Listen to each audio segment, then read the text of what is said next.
Hello, this is Leith Khoury and Abigail Barnes on our second episode of Leaders Talk. Abigail Barnes is an award-winning entrepreneur, an author, international speaker, virtual trainer, and host of the Productive Wellbeing Show, and the creator of the 888 formula. Abigail, would you mind introducing us to yourself, and what motivated you to write the book on time management in entrepreneurship and with professionals? Yeah, so let me take you back and then we'll go forward. So prior to starting my business 7 years ago now, I worked in finance, in investment management, asset management and hedge funds for over 10 years. And in 2012, I went on a work business trip where I had a near-death experience. And there is nothing like facing the end to help you in those minutes to recognize, what are you doing with your life? What are you doing with your time? So for me, it was my a spiritual awakening, if you like, my opportunity to sort of reset why I was here and what I was going to do. And in the moments that I thought that I was actually going to die, I begged for a second chance. I begged the universe, the creator, God, source, whatever you believe in, to give me an opportunity to have a do-over, if you like. Like in the moments that I thought it was the end, I recognized that I just was not ready for it to be the end. And all I felt in those moments was not peace that I had done my life. It was regret that I had not played full out with the time that I had been given. And so in those moments, I kind of made a promise to the creator that I would spend the rest of my life, if I was given a second opportunity, I would spend the rest of my life helping people to reclaim their time and make the most of their life and their time. So that's kind of where we are. A little bit crazy in the first couple of years. After that, obviously, there was a lot of what's happened. I walked away from the stroke without any physical disabilities, but sort of the mental side, the PTSD, the anxiety, the imposter syndrome, the survivor guilt of what had happened, because physically I looked normal. So my brain just couldn't compute that something had happened. And so it's been a real journey. And this is now my second book, Time Management for Entrepreneurs and Professionals, as you said. Wow. And it's all about how to turn your time into productivity. We all get the same 24 hours, but we don't all have the same beliefs about time. So that's me in a nutshell. That's true. Well, I mean, I recently launched Spartan, and when you start something as a brick and mortar kind of deal, you don't have any time. You just feel like all of a sudden, a year goes by and without you even realizing it, and you've gained like 10 kilograms, and you just find yourself just getting unhealthier as time goes by without really feeling that's happening. It just kind of, you just lose track. You lose yourself to the work. Speaking of which, is like sometimes there's always been this glamorizing working overtime. It's kind of like a subconscious argument between two people where they're just trying to compete as to who works longer hours. And I wanted to know what your thoughts were on that. It's such an interesting conversation, because back in the 80s, being busy was a badge of honor, and working late was what got you promoted, was what got you FaceTime with the people who were making these decisions. And the reality is that in this day and age, it's a red flag. It's an indicator that you're not on top of things, that your life is out of balance, that quite frankly, if you're working 16 hours a day, you have no life. And we'll talk about that when we come to the 888 formula in a minute, because that is a brutal wake-up call for people who are kidding themselves that they actually have a life. And as I said, in those moments when I thought, this is it, this is the end, I realized I'd had no life. I had glamorized working. And when the doctor actually said to me, with the results in the hospital, he actually said, "Ma'am, we've got the results of your MRI scan. You've had a stroke." The first thing I said to him was, "Can I go to work on Monday?"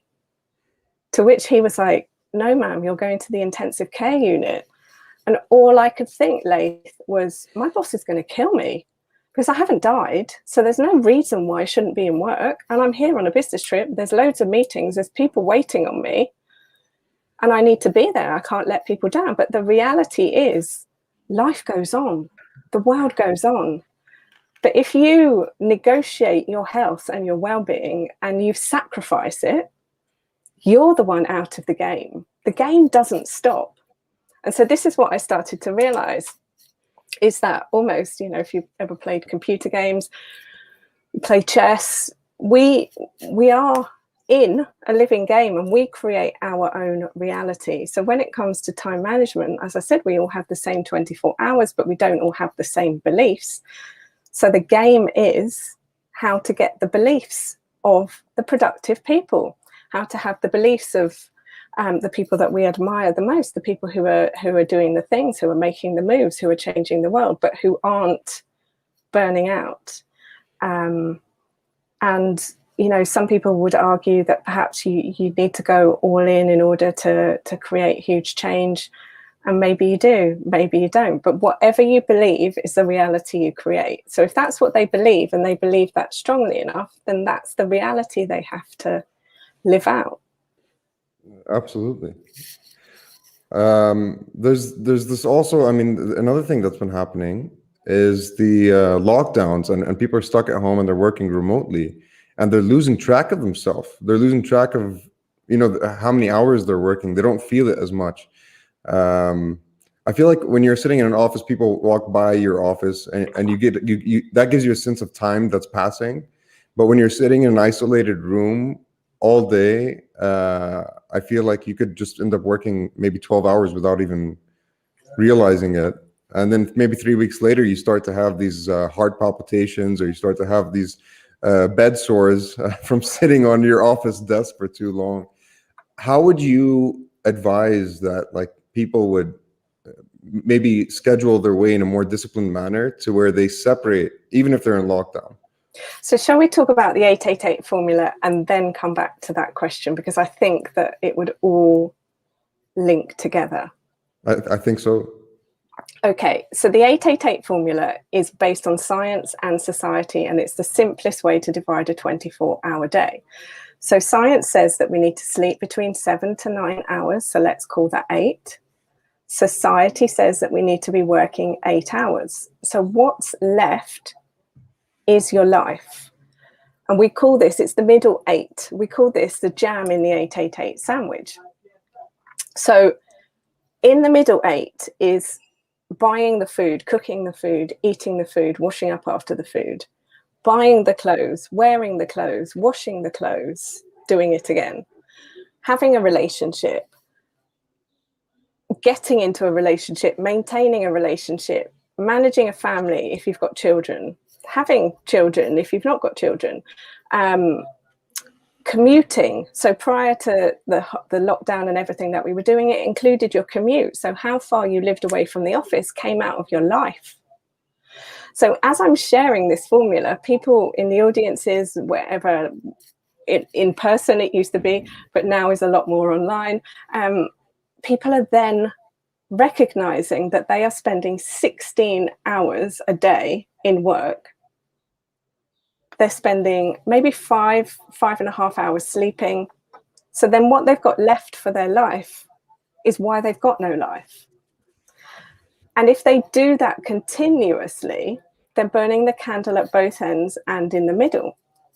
So we've had so many conversations, board level conversations, senior level conversations, team conversations about absenteeism. Then it was presenteeism, and then it was burnout, and now it's boundaries. So the conversation is the same conversation, but it's got different titles to it.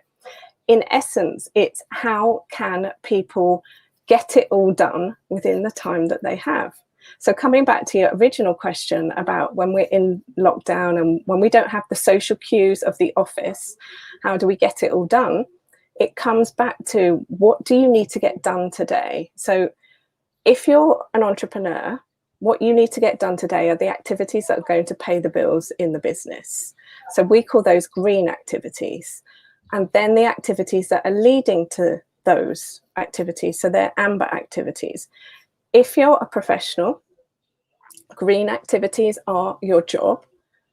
Amber activities might be building relationships with other teams, working out how to get things going for the next sets of, for other projects, for other things.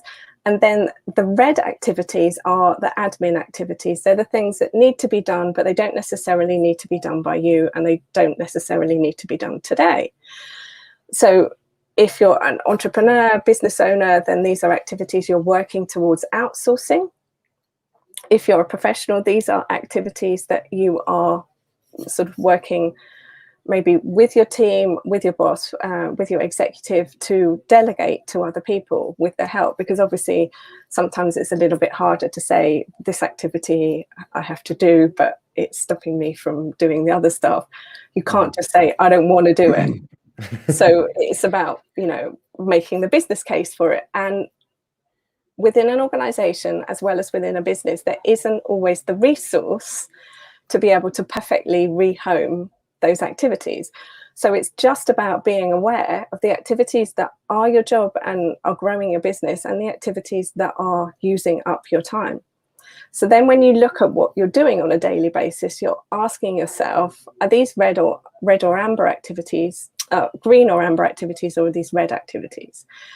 And there'll always be red activities. This is the other thing. So I've started to work with my clients and say, list everything as like a giant shopping list, not a to-do list, and then get highlighter pens, which could start a stationery addiction, but you know, there's worse addictions in life, and highlight the activities that need to be done, and then allocate them to the days of the week. And then employ this thing called chunking and focus work. So we can work in 90-minute blocks. It takes us about 10 to 15 minutes to get started.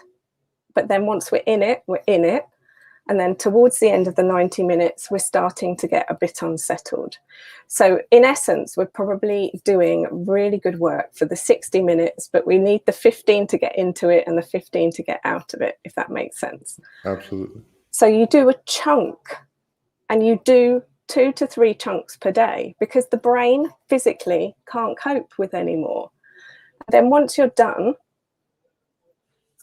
you go do something else. You go have a life. And it sounds very impossible, but it's a discipline and it's a muscle, and it's like going to the gym. You don't have a six-pack the first time you go. You have to keep going. It's repetition. I've started back to the gym and it's hard. And the definition isn't there, and the muscles aren't there, and the pain the next day is there, and it's kind of worse than it was before, or maybe my mind is making this up. Yeah. But everything in life is about taking an action, getting into motion, and repeating. Sorry, we have a comment asking if that's a reference to the Eisenhower matrix. The Eisenhower, what the traffic light system? Yes. So the traffic light system is taken from project management. If you've got a project management background like the Prince 2 or things like this, they call it RAG, so red, amber, green. So it's just giving a status, but we just call it traffic light because it makes it easier. So one thing about me and all of my teaching and training is, and I talk about it in the book, and it's on page 56, it's called toxic time management. So toxic time management is the addiction to knowing all of the things, and yet not doing them. Wow. So there's so many different tools, hacks, techniques, apps, everything out there. So anything I say could be based on any one of them, but I have just simplified it. And simplifying things is my superpower, because my only aim in life is that you do something, that you take an action, that you take a step towards changing your life. Absolutely. Absolutely. It's an accumulation of experiences and education that kind of allow you to be able to explain things in a way that everyone can understand. Honestly, I had ordered your book and I'm looking forward to receiving it soon. There was another thing that I wanted to move into. I hope you don't mind if we can transition into it. It's you mentioned the apps that can help us keep things in check and everything, but at the same time, my phone feels like a prison sometimes. It feels like the prison guard. I get a text message and from a client at, let's say, 7 p.m. I don't know how to differentiate, when to respond, when not to respond. And as a leader, the person who I kind of lead my business, it's very important for me to show that the client comes first. I'm always ready to answer, always ready to jump into a conversation, even if it's at midnight. And the phone has become that prison card, like I said. And lately what I've been doing is I actually put it on silent and charge it on the other side of my bedroom. um, what else can we do to we do need to detach a bit from technology every now and then. So And we had this exact conversation today in on Clubhouse in a group that I run called the Productive Wellbeing Club. And somebody's job is in social media. So they are managing social media for their clients. So their clients are contacting them on social media. Now, it'd be an interesting question to your audience for them to, first of all, identify how many places they are contactable online. So get them to put a number into the comments. We'll start off with LinkedIn Messenger, Facebook Messenger, Instagram Messenger, Twitter Messenger, email, WhatsApp Messenger, Telegram Messenger. Can you think of any others? Slack. And it just goes on. So first of all, we're contactable on all of these platforms all of the time. So you could have a message from a client on any one of at least 5 to 10 different platforms, depending on how social you are. The next thing is understand you are the boss of your business. You are the boss of your phone. Your phone is not the boss of you. I like how you call it the prison guard. I kind of call it the boss. One of my business mentors has 2 mobile phones. And so he periodically used to say to me, which number did you message me on? And I was like, you've got 2 phones? He said, yes, Abigail, I run 6 businesses. I need 2 phones. So he had one phone that was for personal, for friends, for clients who were in his masterminds, and he had another phone that was for everything else. I hadn't been transitioned to the mastermind phone yet, so I was in the everything else phone, which then meant that my responses got put down the contactable list, if you like. So the 2 phone strategy is something that I would recommend to pretty much anybody who is getting contacted on multiple platforms. So you've one for your family and you've one for your business, and then one for your business that you can turn off. The next thing then is you set your times, you set your boundaries, and you train your clients. It does depend what sector you're in. If the sector that you're in is very, very fast moving, then you have to make a decision about, are you going to potentially lose out on that deal, or are you going to go for every deal and respond to the things? It's a personal choice and it's business led, and it's not something that I can advise on. All I can say is, as I said, if you're burning the candle at both ends in the middle, you'll have no long-term energy. We're creating businesses for the longer term. We're not here to hack a strategy to make money in the next 2 years. We're here to create businesses that make an impact and leave a legacy. Or at least that's what my business is here for. Maybe some other people aren't, and they just want to make as much money as they can in a short amount of time. And there's nothing wrong with that. Do you? But telling your clients, this is where I'm contactable, these are the hours I'm contactable from, creating an out of office, if you like, that says, after this time, I'll get back to you within 24 hours. Somebody said this morning that, or that lunchtime, with their 2-phone strategy, they've told their clients their business phone does not go on till 10 o'clock. Now, they're a personal trainer, so they are able to do that. But like I said, it's sector specific. So you have to work out for yourself. Anything I'll ever share is a possibility. And then it's up to you to try it, to implement it, and maybe implement it on a couple of days of the week. So there are strategy days in my business. There are days when it's very strategic. There are days when it's more business development. There are days when it's more client facing, or where it's more project facing. And so then on those different days, I operate with my phone in different ways. If you get into a habit of replying back to things instantly, you are training people like you train a dog, like you train a child, like you train anybody in life. And it's up to you. It's true. It's cognitive therapy. You need to be very repetitive until, you know, it becomes a healthy habit rather than a toxic habit. But when you set the boundaries, you will put out there an image to people of who you are. So if you say, like, one of your core values is health, it's well-being, it's sustainability, it's self-leadership, and you're leading yourself irresponsibly, you're breaking all your rules, you're not authentic. And this is like a really overused word, but your energy is off. You are chasing the money. Have you ever chased anything and you've got it? No. So when you chase things, they run away. And when Yes. you chase things, you're also energetically, you're implying that you can't have it. And what's for you will never pass you by. So this is like a bit of spiritual stuff, which maybe your audience may or may not resonate with, but I truly believe that everything has energy and the universe always has your back. So visualizing things, manifesting things, of course you have to take the action. But if you've an attitude of, I have to chase every single deal and it's really hard work and I have to work myself into the ground, life is going to be really hard and not fun to live. And you're, quite frankly, going to be a pretty boring person to be around. Well, honestly, what you just said, my father-in-law told me this sentence. He goes, you know, never chase the money, just focus on what you're doing, focus on the quality. The money will come, you know.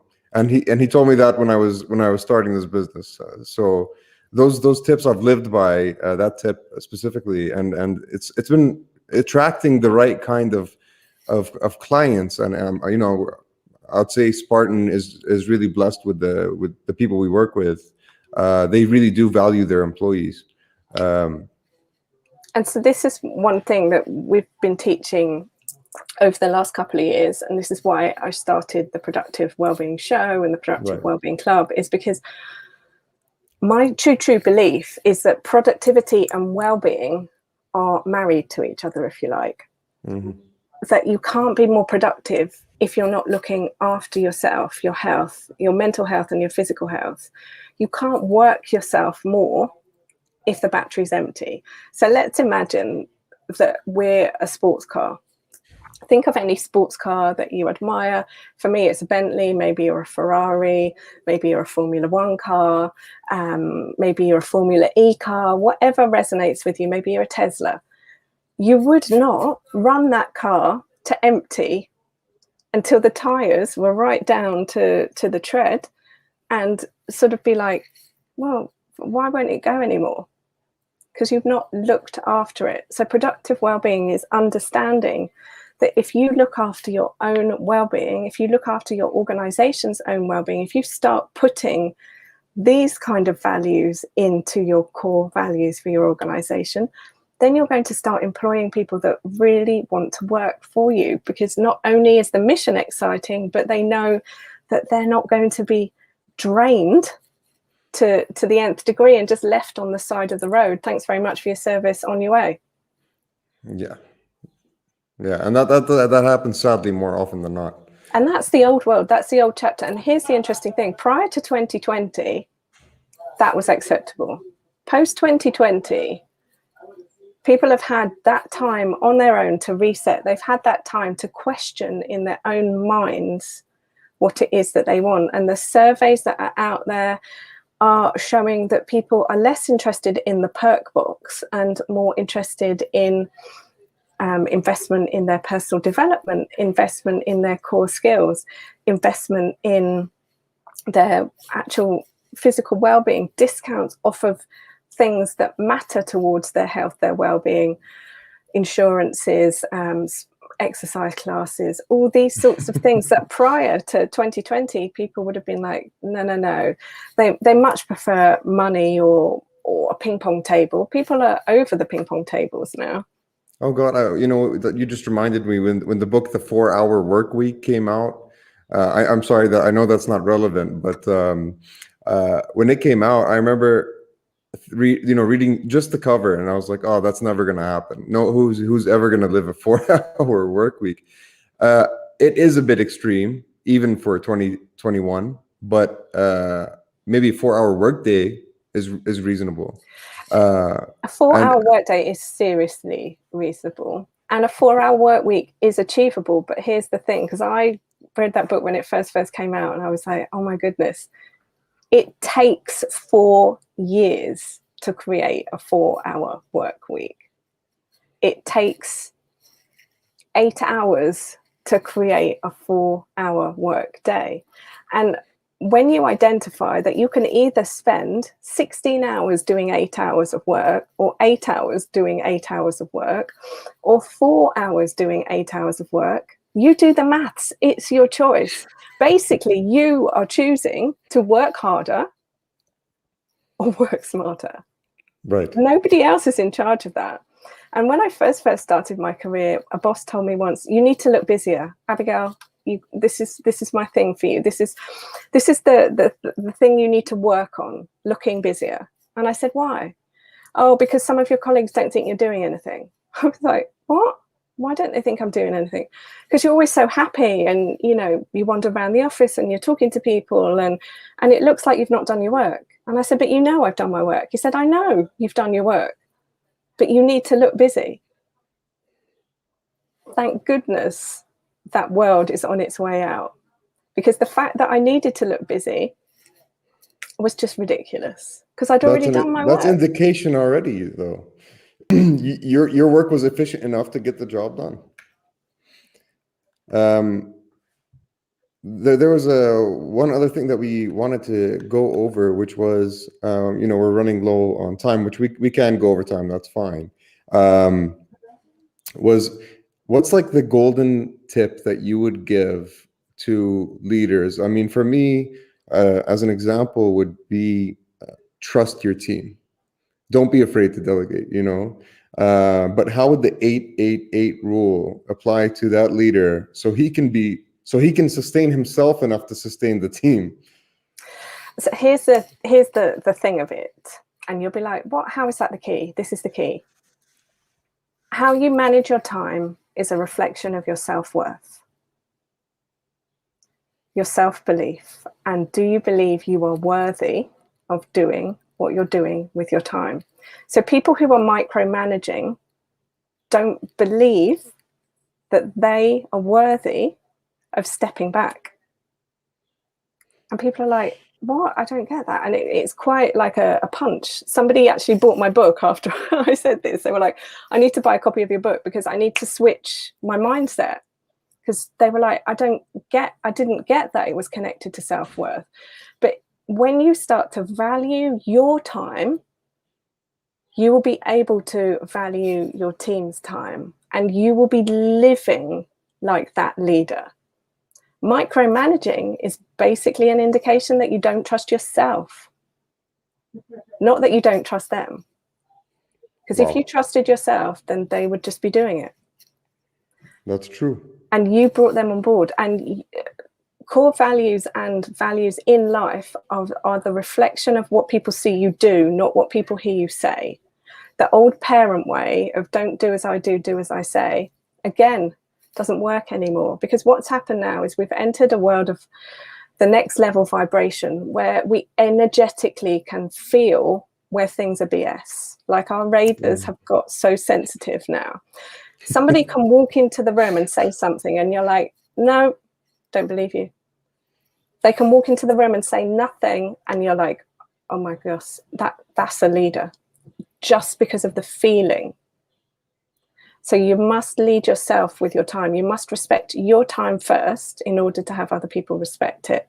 So we were speaking earlier about boundaries. Boundaries are a clear indication of a lack of self-belief, self-worth about your time. There's two signed copies left of the book, by the way. If anybody wants to get it signed, then don't hang about. I'm sure Laith will provide you with the link to grab a copy of it. I'll share it in the comment section once we're done. But yeah, so it's so exciting.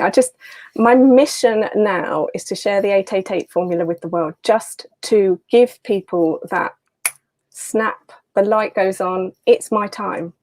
It's my time to step up and do what I'm dreaming about. It's my time to reclaim it from other people. Absolutely. And I think that that what you're doing is incredible. I mean, you're instigating what's already happening in a way where it's for the benefit of everyone, really. And if I love my job. Like, yeah. I never thought I would say that, but I absolutely love my job. And the more lives I impact, the messages I get every single day, they're like my oxygen. I did this, I did that, I said this, I said that, I showed this, I showed that. And the number plates, 888 on number plates, on phone numbers, on shop signs, I get sent the oddest things everywhere. Wow. So, yeah. Well, that's incredible, and it's such a big change from where you were with the near-death experience, all the way to loving your job and giving yourself the time that you need. And you're not only writing this book about the 888, but you're living the 888, and that's really honorable. But also, I think it gives us people who abuse their own time a little bit more hope. And you have to practice what you preach. And here's the thing, if you follow me on social media, you'll see I'm 100% authentic. Prior to this, I went to the gym, and I went to the gym with anxiety level 10. Like, the stories in my head, I shouldn't be here, I've got things to do, my to-do list, I've got to be ready for when we go live. But I went to the gym. So you see the video before, you see the video after, and my anxiety level had come right down, because I had got out of my head and into my body, changed my state, moved my body. And so these are things that we talk about, that we teach. And so some of this is like personal development, Tony Robbins kind of things about changing your state, and how instantly it puts you into a different way of being. And as I said, everything is energy. So I practice 100%. what I preach, it's all there. And there is 100%. no perfect, like, we're never going to have this down. And some days we're not going to feel like we're a 10, but that's life. We're human. We're allowed to ride the roller coaster. Absolutely. I barely felt this time go by having this conversation with you, and that energy, I think, was the reason for it. With both of us, I did something as well to lower the anxiety level, and of course it makes the time fly. I'm going to put a link to where people can find your book in the comment section. And I want to thank you so much for time out of your 888 kind of day. And it's really been a pleasure. Thank you so much for having me and for enabling me to share the 888 with your community. Thank you. Thank you so much. Have a great day. And, we'll be back again in 2 weeks. Bye. Bye-bye.